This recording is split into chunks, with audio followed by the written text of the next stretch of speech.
Привет, друзья! Продолжение истории этого титана. Появилась у меня идея сделать тепловентилятор в комнате. Подключу вот сюда обраточку, сюда подачу на сетку, и пойдет он у нас в комнату. За стенкой комната у нас 30 квадратов.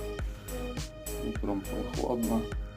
Хочу попробовать сделать такую штуку. Что вы думаете об этом? Будет работать?